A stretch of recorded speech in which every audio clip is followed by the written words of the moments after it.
Usa ka pagtuo, usa ka tingog, usa ka katawhan.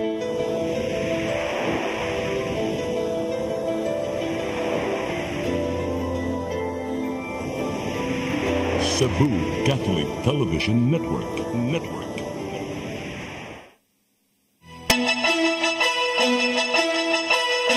Uluhan sa mga balita sa Sayri 47. 8 ka mga empleyado sa Cebu City Hall nga nisalmot sa protesta gi-imbestigar. Pagpabilin sa pwesto magdepende sa tubag sa imbestigasyon. Dakbayan sa Lapu-Lapu ug Mandaue ng hakot og awards sa 2024 Local Health Systems Awards.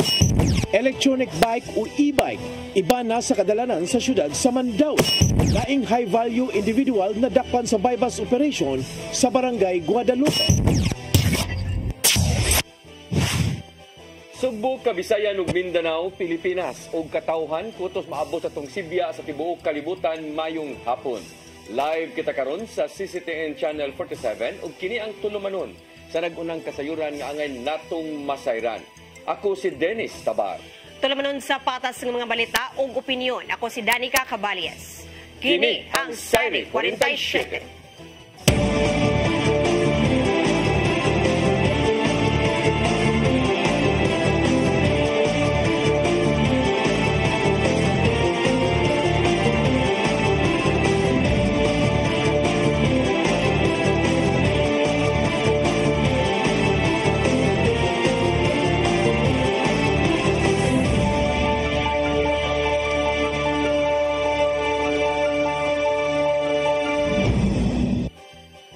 Karon sa kumpletong detalye sa atong mga balita, 8 ka mga empleyado sa Cebu City Hall ang giingong pag-apil-apil kung nag-apil-apil sa protesta niadtong Nobyembre 8 gipailawom na sa investigasyon. Sumapa ni Mayor Raymond Alvin Garcia nga magdepende na lang unya sa ilang pagpasabot kung angayan pa ba silang ibilin sa trabaho. Ang kasayuran ihatod ni Mary Rose Sagarino. Gikumpirmar ni Mayor Raymond Alvin Garcia nga gipaubo sa investigasyon ang 8 ka mga trabahante sa Cebu City Hall tungod sa giingong pag-apil-apil sa protesta niadtong Nobyembre 8. Mahinumdumang nagpahigayon og protesta ang mga supporters ni dismissed Mayor Michael Rama sa gawas sa City Hall aron i-question ang pagka-fake mayor ni Garcia. Sumapa ni Garcia nga mihatag na sa pagpasabot ang 2 ka mga empleyado human gi-issuehan og notice to explain sa miaging semana. Samtang ang uban mohatag pa sa maong notice ngadto sa iyahang buhatan. Gitataw niya nga ang kadtong mga empleyado nga nipasabot sa pagsalmot sa protesta ipaubos sa makuting nga pagtuon. Samtang ang ubang napakyas ipaubos sa assessment nila base sa mga nakuhang ebidensya. Hinuon dili taas ang proseso sa gihimo nilang investigasyon o posible kining mahuman sunod semana. Kini aron makita kung magpabilin pa ba sa serbisyo ang mga empleyado nga nag-apil-apil o dili. Nasuta nga walay permit ang gipahigayong rally niadtong Nobyembre 8 sa buntag. Diin gipamugos nila ang pagbalik ni Rama sa nabiyaang pwesto. Hinungdan nga girespondihan kini sa mga sakop sa kapulisan alang sa pagpahugot sa seguridad sa palibot sa City Hall. Mary Rose Sagarino, CCTN News. Napaglantawan ni Mayor Raymond Alvin Garcia nga dili ra maapektuhan ang kahimtang sa Cebu City subay sa nagpadayong panaglalis sa mga kadagkuan sa gobyerno. Wala una mihatag og komento si Garcia bahin sa panagbangi nilang Presidente Bongbong Marcos Jr. o Vice Presidente Sara Duterte. Sumapa niya nga aduna sila tagsa-tagsa ka mga suliran maong nagkainit ang ilahang panaglalis subay sa mga nitumaw nga issue sa panudlanan. Apan gitataw niya nga abli gihapon ng 2 ka mga dagkong opisyal sa pagbisita sa dakbayan sa Sugbo taliwa sa init karon nga pamulitika. National Bureau of Investigation miduso og supwena kang Vice President Sara Duterte tungod sa iyang mga bahad bato kang Presidente Bongbong Marcos Jr. Nihatag usab og reaksyon ang amahan sa Vice Presidente nunod sa giatubang niini nga isyu. Ang kasayuran ihatod ni Gian Navarro.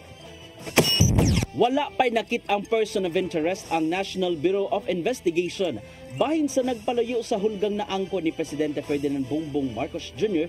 tungod sa mga pamahayag ni Vice Presidente Sara Duterte. Sumapa ni NBA 7 Director Jaime Santiago nga giduso na nila og sabina si Vice President Sara Duterte aron ipasabot ang nimong pamahayag bahin sa planong pagpamatay kang Marcos Jr. Dili hinuon nila pangayoon dayon ang identity kung kinsa man ang giingong nagkontak sa Vice Presidente bahin sa pag-assassinate kaniya og hayan siya usab ang ipapatay. Daan ang namahayag ang Department of Justice nga maisyon og sabina ang Vice Presidente tungod sa nimong pamahayag, batok nilang Marcos Jr., ang kapikas niyang si First Lady Liza Araneta Marcos o House Speaker Martin Romualdez. Sa laing bahin, nanimaw si kanhi Presidente Rodrigo Duterte kang Marcos Jr. tungod sa nasinating panaglalis karon sa liderato. Sa nakalabay nga weekend, hugot kagibantayan sa mga otoridad ang tambalanan ingon man palibot sa Kongreso tungod sa gidangatan sa Chief of Staff sa Vice Presidente nga si Zuleika Lopez.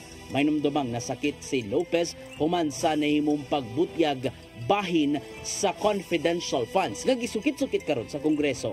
Sa iyang late-night press conference, gihagit ni kanhi Presidente Duterte ang kapulisan ug kasundaluhan nga panalipdan ang konstitusyon.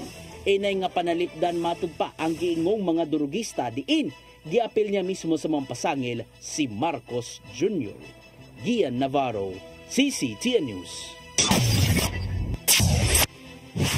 Wala gyud ni tambong si dismissed Bamban Tarlac Mayor Alice Go sa investigasyon sa Senado kabahin sa illegal nga operasyon sa mga Pogo Hub sa ilang dapit. Sumapa siyang abogado nga si Attorney Nicole Jamilia nga nitambong si Go sa iyang bail hearing sa Regional Trial Court Pasig City. Samtang ikumpirmar sa Bureau of Jail and Management and Penology kon BJMP nga gibasura sa korte ang committee order alang unta sa pagtambong ni Go sa Senado. Kini na ang katapusang hearing sa Senado aron pagsubay sa mga iligal nga kalihukan sulod sa girumbong Pogo Hub sa Tarlac. Nagatubang ang kanhi mayor og kasong tax evasion, money laundering, perjury o pagpameke og mga dokumento sa Department of Justice.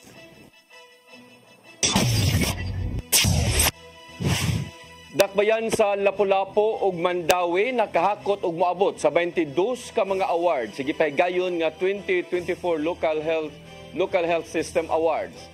Gipasalig sa duha ka mga LGU nga mas mapalambuon pa ang pagserbisyo ngadto sa katawhan. Ang kasayuran ihatod ni Crystal Joy Filerca.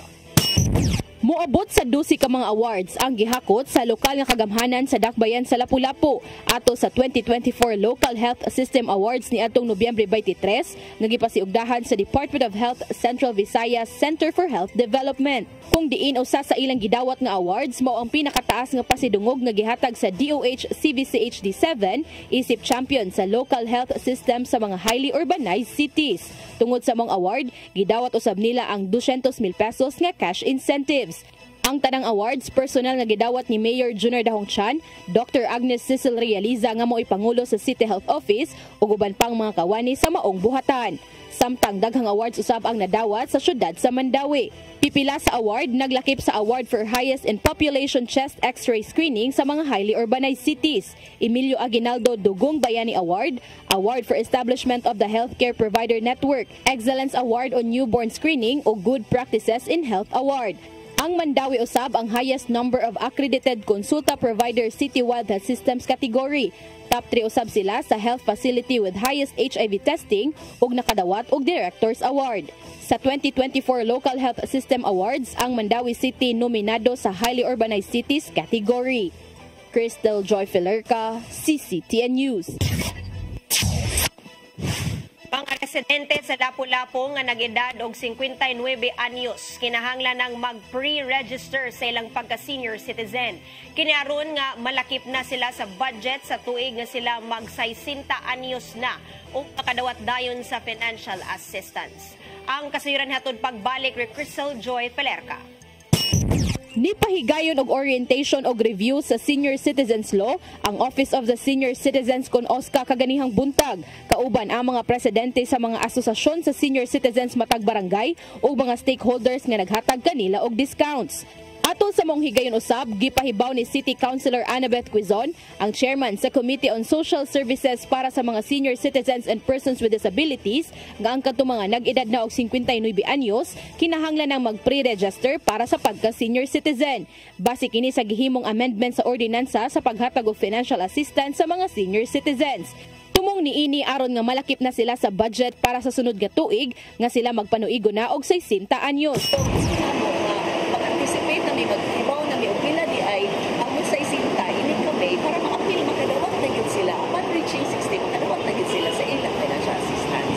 Tungod kay padunang magpasar ang konseho sa budget para sa tuig 2025 ug bag-o lang na amend ang mga ordinansa, giawhag ni City Councilor Quizon ang mga nagpangidaron karon og 59 anyos ug ang kadtong mag 59 anyos sa sunod nga tuig sa pagduol sa OSCA office. 59 years old next year, mag-pre-register na mo sa atong OSCA office para when you reach 60, inig 2026, makadawat tayo mo sa inyong financial assistance, inig 60 gidayon ninyo.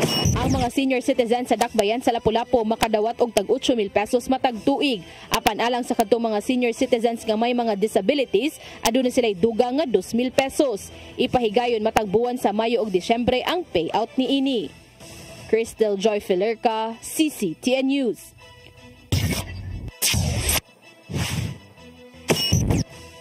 Musunod, electronic bike o e-bike iba na sa kadalanan sa syudad sa Mandaue. Kada og daghan pa mga balita sa pagbalik sa Sayre 47.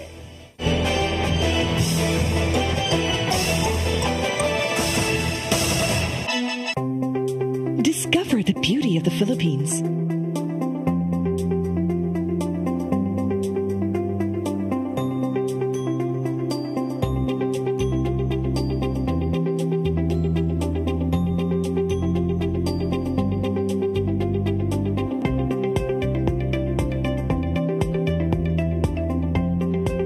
With Philippine Airlines, the country's flag carrier.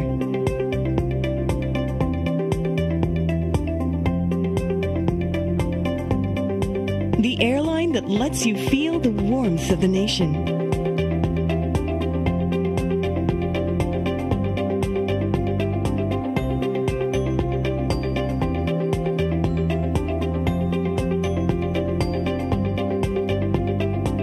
Mabuhay!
Start today. Unlock the secret to a healthier you. You're worth it. Health is wealth. Health Plus. Easy Flow and Health Mix Plus. Health is wealth. Your path to a new start. Nutrition, Exercise and elimination. water, Sunlight. temperance, Air. rest and recreation. And most of all, Trust in God. Learn from our doctors. Be blessed by the testimonies of our overcomers. Ang inyong programa, Alam sa may sakit, walay sakit, ug dili ganahan magkasakit. OzoneMed Wellness Clinic New Start. Napapanood every Saturday 8 to 9 a.m. Og ang replay airing matag Miyerkules 1:00 hangtod 2:00 sa hapon. Dinhilang sa CCTN Channel 47. New Start, OzoneMed Health and Wellness Talk. Migo George! Oh, ako? Taon sa maning tanawan niyo? Kalma lang ni Godido. Siya ko dito. Ano mo sa susili? Sa'yo na nga. Oh, kano sa ka mo mabutan? Murag mao siguro na inyong hiwata. Oh, pagdagsa mo ni.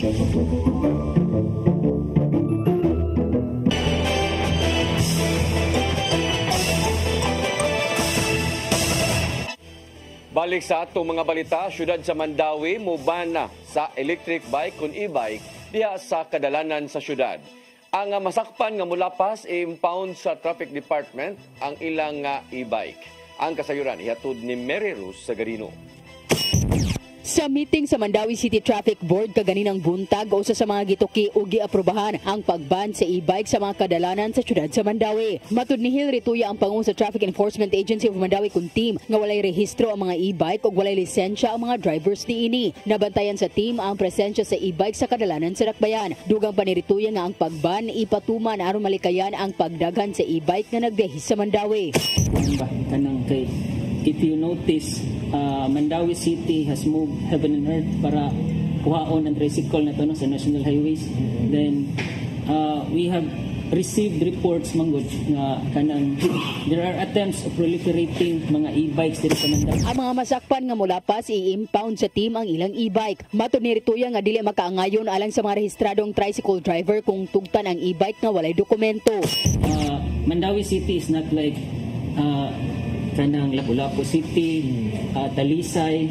When imo makita gani nga ang kanang e-bikes nila dito is grabe daghan na jud kayo murag para na ko murag uncontrollable with due respect to other LGUs no. Pero mo na nga sa amo before na sila makasprout Mapahigayon una og information dissemination ang team sa dili pahingpit nga ipatuman ang ban sa e-bike. Mary Rose Sagarino, CCTN News. Traffic Enforcement Agency of Mandawi kun team mupatuman sa rerouting scheme sa nagkadayang intersection sa syudad. Tinguha nga maminusan ang traffic sa maong mga lugar. Ang kasayuran hatod pagbalik ni Mary Rose Sagarino. Gipang butangan na og plastic barriers ang intersection sa Wano Avenue at bang sa Cebu International Convention Center kun CICC. Kini subay na sa pagpatuman sa bagong route scheme sa Traffic Enforcement Agency of Mandawi kun team. Wala na gitugutan ang pag-left turn gikan sa Wano Avenue paingon sa CICC, ingon man gikan sa CICC paingon sa A. Soriano Avenue. Ang maong junction truck corridor sa Mandawi di nagsubay ang mga dagkong truck og delikado sa mga motorista. Giawhag sa team ang mga driver sa paggamit sa traffic light. Gikatak daw usab nga upahigayon ang team og dry run sa AS Fortuna Street. No right turn on red signal na gikan sa Magikay flyover. Kaya may tabo mo na nila gud ang SMJ Mall is kanang naghimo pa na sila sa ilahang katong multi-level na parking, the same as kanang sa Cebu City no, kanang mga steel parking ba. Ana sila sa Luyo, dako kay nga area, but karon while wala pa na siya ang kanang ilang basement dali kay na siya mapuno. So monong if you notice ang queuing ana muawas na sa gawas. Kaya wala na sila sufficient nga parking. Mopahigan o siya og reroute scheme sa St. Louis sa sudlon sa Barangay Magikay matag alas 6 hangtod alas 8 sa buntag. Kini aron mapaluagan ang traffic sa MC Briones Street paingon sa Konsolasyon ug sa norte. Ingon man gikan sa norte paingon sa Cebu City. Ang rerouting scheme puros giaprobahan sa Traffic Board atol sa ilang meeting kaganinang buntag. Katuyuan niini nga maminusan ang traffic sa maong mga lugar. Ang tulo ato ang kanang tulo ka movements ato ang atngan in the coming days kay that will practically resolve heavy traffic sa kanang mga particular junctions. Mary Rose Sagarido, CCTN News. Pakigalayon sa LGU alang sa mga technical vocational programs sa lugar makatabang alang sa TISDA. Kini aron matubag ang panginahanglanon sa mga gusto nga makabaton og trabaho sud sa ilang dapit. Ang kasayuran ihatod ni Gian Navarro. Giatagan og dakong importansya sa Technical Education Skills Development Authority kun TESDA ang pagpakigalayon sa local government units. Subay kini sa mas gipadaling pagpatuman sa mga inisyatiba bahin sa technical vocational education sa ilang dapit. Sumapa ni TESDA Director General Jose Francisco Kiko Benitez nga pinasubay sa Tibet Law, subayon ang panginahanglanon og trabaho sulod sa kadapit. Ingon man usab kung unsang matang sa trabaho ang in-demand sa komunidad. Maong pinaagi sa pagpakig-alayon, gilauman nga makatabang usab sa lokal nilang ekonomiya, pinaagi sa naangkong kahanas. Ang tinatawag nilang area-based and demand-driven. Okay, so ang demand manggagaling sa industriya, pero ang area-based po nanggagaling sa LGU. Okay? So kung may partner ho kami na industriya, kailangan ho namin ng partner na LGU. Yang pino nila ang partnership tali sa Kapitolyo ug TESDA nga mao ang Subo Kahanas. Aron mas mapalig-on pa ang pagpatuman, gihimuan na kini og ordinansa ning tuiga sa Hunta Provincial. Maong nakita ni Benitez nga ang LGU aduna nay igong kapasidad aron matubag ang panginahanglanon sa managlahing industriya. Kasi dapat po sa kanila meron pong convergence. Hindi lang po para sa kanilang ekonomiya, no, ng kanilang lokal na ekonomiya, pero para na din po sa mga empleyado po ng LGU, no? Kasi yan ay kailangan din natin constantly i-upskill at i-reskill. Nagkaigayon sa pagsaksi si Benitez sa mass graduation sa Subo Kahanas Season 3 sa Kapitolyo. Karong tuiga ana sa 3,599 ka mga beneficiaries gikan sa managlaing distrito nga nakahuman sa ilang gipiling checkbook course. Gawas sa NC2 gikan sa TESDA, nakadawat ang mga graduado og allowance og starter toolkits gikan sa Kapitolyo nga makatabang sa ilang gisugdang negosyo. Tungod sa kamalamposon, buot doblehon ni Governor Gwen Garcia ang pundo sa Season 4 ngadto na sa 200 million pesos. Gikan kini sa kaniadtong 100 million pesos nga giapod-apod sa 7 ka mga distrito sa lalawigan, apil na ang buhatan sa Vice-Gobernador. We will now consider the population, not the number of barangays, because some barangays could have voters of only 200 and they are already one barangay, but we will consider the population of your constituencies in each of the districts, including the Lone District of Mandaue. Navarro, CCTN News. Nakalusot na sa second reading ang gipangayong budget sa probinsya sa Sugbo alang sa sunod tuig 2025 nga moabot sa 25 billion pesos. Mato di Bukal Glenn Anthony Soco, Chairman sa Committee on Budget and Appropriations, nga walay ni supak gikan sa Local Finance Committee bahin sa pondong gamiton sa Kapitolyo sunod tuig. Buti palakip sa ordinansahon ang second tranche sa aumento sa sweldo ngadto sa pipila ka mga trabahante sa provincial government. Apil sa pondo ang 14 billion pesos annual investment plan sa provincial government. Aron makapadayon ang mga programa nga makatabang alang sa mga labing nanginahanglan.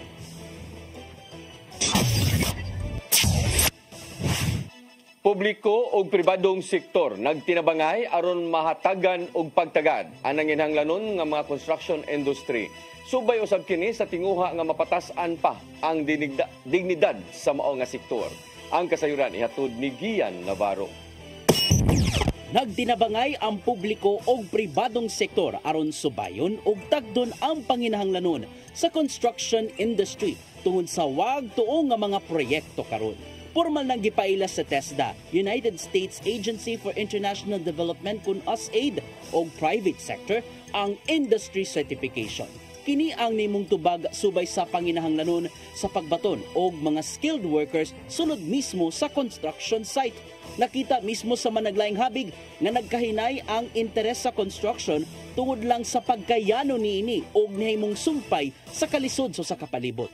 Sumapa sa PSEFI skills nga lisod ang pagbaton sa mong matang sa trabahante tungod lang sa inimong panglantaw sa mga naa sa construction. So kami sa construction, sa primary, the people are encouraged to upskill or multi-skill or to reskill. So, in a given time, naasal sa project site, but there's a training opportunity, we invite them to the school. Pinaagi sa industry certification, hingusgan sa mong talagsaong collaboration ang pagbaton o igong gidaghanon sa mga hanas na sa construction works. Usa na ninimo ang pagbaton og kurso uban ng TESDA bahin sa structural concrete o finishing works alang sa gitukod nga pasilidad. Pinaagi sa nakuhang national certificates 1 hangtod 2, mas makabaton ang usa ka yanong construction worker ug advance nga kahanas sa pagtrabaho isip builder assistance. This is the first in the country nga nag-certify coming from the industry. Dili coming namo sa TESDA. Ang certify ani ang skills through with the help of CCA, Contractors Association nato sa Cebu, sa Philippine Contractors Association. So this is really one of the milestone right now in Region 7. Samtang moabag ang mga construction companies ug ubang nasa private sector sa pagbaton og igong trabahante alang sa gitukod nga mga proyekto. Tungod sa mga pagtinabangay, nakita sa mga construction companies ang kamahinungdanon sa pagsaka pa sa dignidad sa mga anaa sa construction. This morning is very important. It's really a game changer for everybody. Ang industry certification pinasubay sa programang Opportunity 2.0 initiative sa USAID nga naghimo og mga lakang aron mas maayo pa ang edukasyon hangtod na sa pagpanarbaho. Because to me that is the number one incentive why someone would want a path in this. And we should be able to demonstrate to the youth and to whoever wants to go through this program the value added that they will be getting once they engage in this pathway. Navarro, CCTN News. Musunod, laing high-value individual nadakpan sa bypass operation sa Barangay Guadalupe. Kanaog daghan pa mga balita sa pagbalik sa Sayre 47.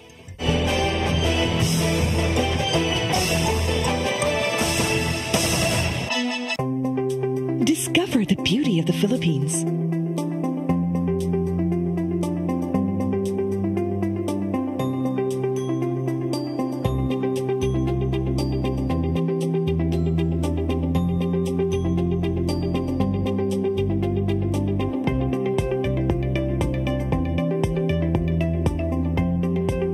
With Philippine Airlines, the country's flag carrier.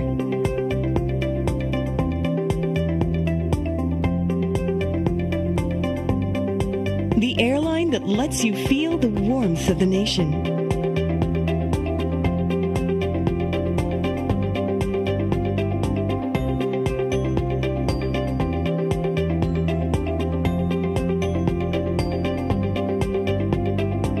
Mabuhay!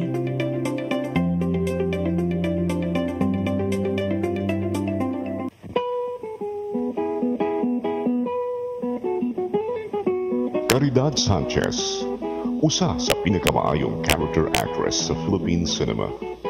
Sa iyang kabatanon, iyang danggong mahimong abogado, apan may patibabaw ang iyang gugma sa pag-arte. Estudyante pa lang, dihang nakasul sa Visayan Movies sa iyang unang pelikulang giuluhan o Di Makaling. Gisundan kini sa pipila pa ka Visayan Movies hangtod nga nahatagan ng break sa LVN Studios sa Manila. Sa ubay-ubayng pelikulang iyang nahimo, siya gipasidunggan og Lifetime Achievement Award sa Star Awards niadtong 1999. nahimong Best Supporting Actress sa FAMAS o Film Academy of the Philippines sa mga pelikulang Bagong Buwan ug Maalala Mo Kaya the Movie. Hangtod karon, si Caridad Sanchez aktibo sa show business, da ang tingog sa mga Subuanon nga kanunay nagpaluyo kaniya. Caridad Sanchez, Karbo sa Subo, Subuanon ni. Start today. Unlock the secret to a healthier you. You're worth it. Health is wealth. Health plus. CC Flow and Health Lift Plus. Health is wealth.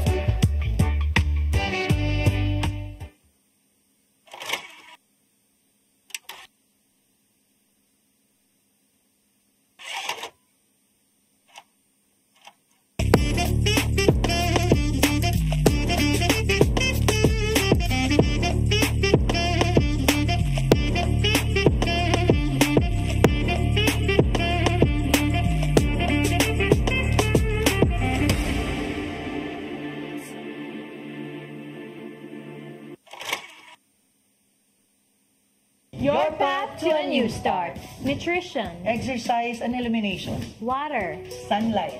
temperance, Air. rest and recreation. And most of all, Trust in God. Learn from our doctors. Be blessed by the testimonies of our overcomers. Ang inyong programa, Alam sa may sakit, walay sakit, ug dili ganahan magkasakit. Ozone Med Wellness Clinic News Start. Napapanood every Saturday 8 to 9 a.m. Og ang replay airing matag Miyerkules 1:00 hangtod 2:00 sa hapon. Dinhilang sa CCTN Channel 47. New Start, Ozone Med Health and Wellness Talk.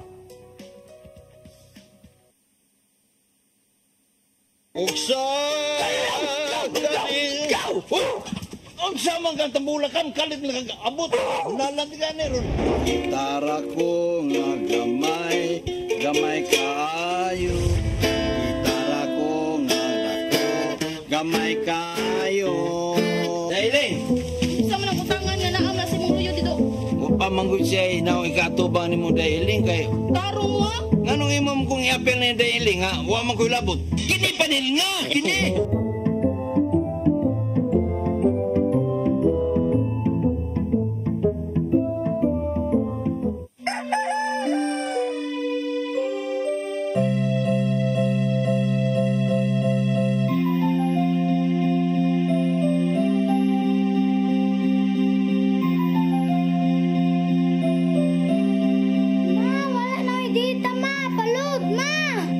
Sorry ma'am, na-late ko. Nangita pa mong gusto para internet sa kong anak ma'am. Ay, wala na yung problema. Pag-sinisibo! Sinisibo, sinisibo. For your internet connection. And for the signal of your cable TV. So fast and straight the transmission to your home. Sinisibo! Sinisibo, sinisibo. Offers you to have fiber optics. For your viewing experience, perfect and clear, so fine. So great and affordable for you to enjoy. Sinisibo. Cebu Television Network Incorporated offers fiber to the home broadband internet bundled with fiber to the home cable TV connection. Cebu Television Network Incorporated with its operation in Metro Cebu and the whole province of Cebu soon. And affordable for you to enjoy. Sinisibo!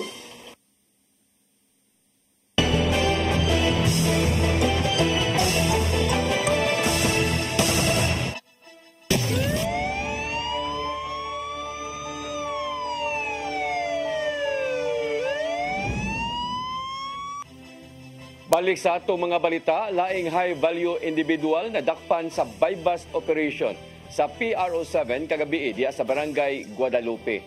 Dinakpan nakuhaan og kapin usa ka kilo nga gituho ang shabu nga mukatidad og kapin 7 milyones ka pesos. Ang kasayuran ihatod ni Arnold Bustamante. Laing high-value individual ang narakpan sa mga sakop sa Regional Police Drug Enforcement Unit 7 atol sa ginusad nga bypass operation alas 8:05 gabi sa 2nd Street, Happy Valley, Barangay Guadalupe sa Dakbayan sa Sugbo. Ang suspitsado gilang nga si Jason Empleo Bangiran alias Aga, 49 anyos, residente sa Barangay Green Hills, lungsod San Fernando, probinsya sa Sugbo. Nakuha gikan kaniya ang 1,100 grams nga gituang shabu nga tunay standard drug price nga 7.4 million pesos. Tulo ka semana nga gipaubos sa intelligence monitoring nga suspitsado. Human nila madawat ang impormasyon may kadabutan sa kanambigitan sa legal nga drugas. Usa sa mga personel sa RPDEU mibutya gabi sa nagpuyo sa San Fernando sa probinsya sa Sugbo ang suspitsado apan ang iyang mga transaksyon o mga customer naa sa syudad sa Sugbo. Gingo makabaligya kini og usa ngadto sa 2 ka kilo nga shabu matag buwan. Wala na muluwat og pamahayag si Bangiran kung kinsa ang nagsupply kaniya sa legal nga drugas. Kadapasan Section 5 ug 11 Article 2 Republic Act 9165 ang ipasaka nga kaso sa kapulisan sa suspitsado. Arnold Bustamante, CCTV News. Patay ka dayon sa pag-usaka nung kawatan ug tulisan kagabi Sitio Laguna B. Aranas Extension, Barangay Dulho Fatima sa Dakbayan sa Sugbo. Gipusil sa wala mailhing gunman sa Sigilier Sol o Carol, taga Sitio Laguna sa Maong Barangay. Sa investigasyon sa Mambaling Police Station, na siren nga samtang naglakaw si Ocarol, kalit lang kining gipusil sa Maong mamumuno. Sa pagresponde sa PNP, ilang naabtan nga nag-ubo ang notadong kawatan nga adunay mga samad pinusilan sa lain-laing bahin sa lawas. Tungod niini gipangsubay pa karon sa Mambaling Police Station kung aduna ba kini kalabutan sa pagkatulisan ug kawatan ang maong lalaki. Nagpadayon ang gihimong investigasyon sa kapulisan pinaagi sa pagkuha pa sa mga pamahayag sa mga saksi sa dapit.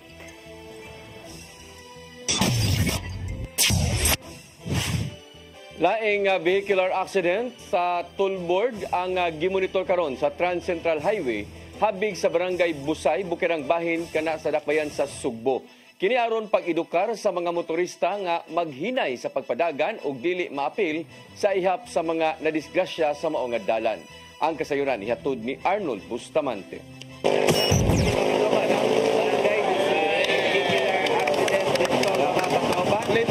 Sa datos sa kipebaw sa Barangay Busay, maabot na sa kapino sa kagatos kadisgrasya sa kadalanan nga nahisakop sa ilang jurisdiksyon.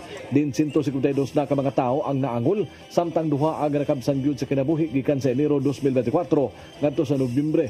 Tungod din nagbutang na usab og laing vehicular accident toll board si Cyril Velasco ang gatagiya sa P5 Driving School sa Dakbayan sa Talisay sa Sitio Maaslom, Barangay Busay sa Dakbayan Sugbo aron mapahibaw sa mga motorista nga moagi sa dapit kakinahanglan sila nga magmatngon ron dili sila mabutang sa toll board. Bato ni Velasco nga iya kini nga giadvokasya ang pagpahimangno sa tanang motorista nga kinahanglan nga dili magpasagad sila nga pagmaneho sa mga motorsiklo ug sakyanan kung moagi sa Trans Central Highway sanglit siya biktima man sa mga kamote rider. Well sir, advocate ko sa road safety do. In fact, ako isa ka biktima og kwan gitawag na tong kamote rider na nakoy putaw bakal diri sa akong naong ginabanggaan kog kamote rider. Last 10 years ago, walay lisensya, walay rehistro. So ikaduhang kinabuhi ni pero siya nakuan sa duwa, namatay siya.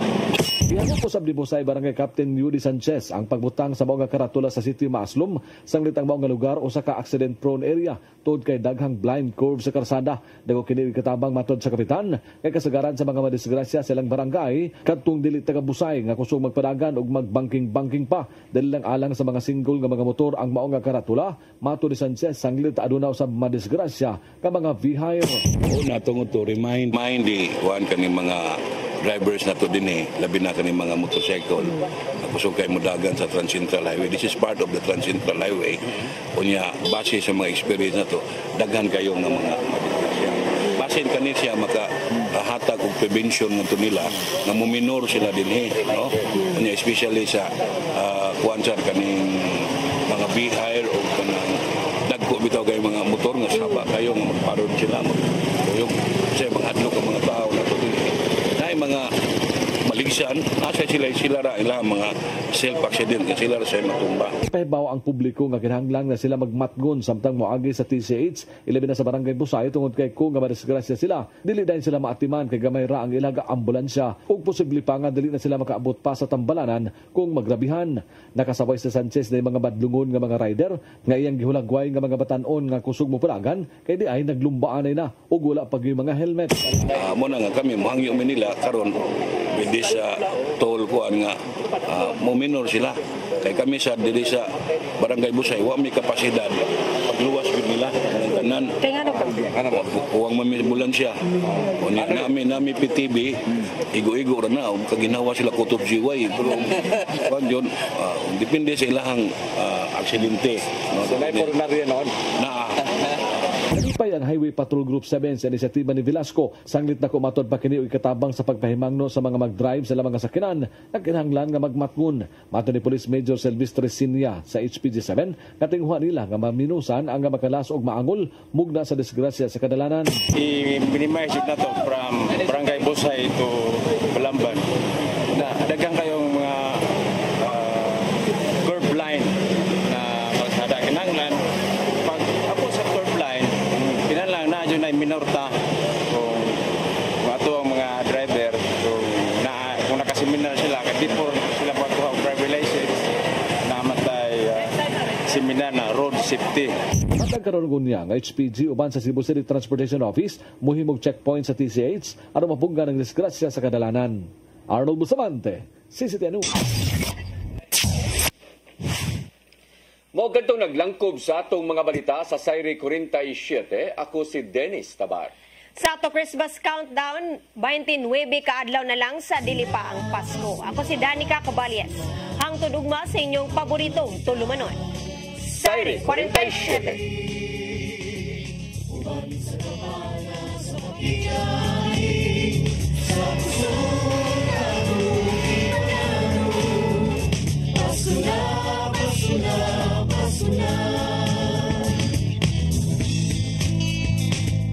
Gugma ang angay na tumpaambi sa iksuntan hubog, gutom sa pagmahal. Kay kaniya mo lang mapatayag kung sa'y kahulugan sa Pasko. Ito sa pasungan nagpagkatao ang atong Ginoo. Pasko na, Pasko na, Pasko na.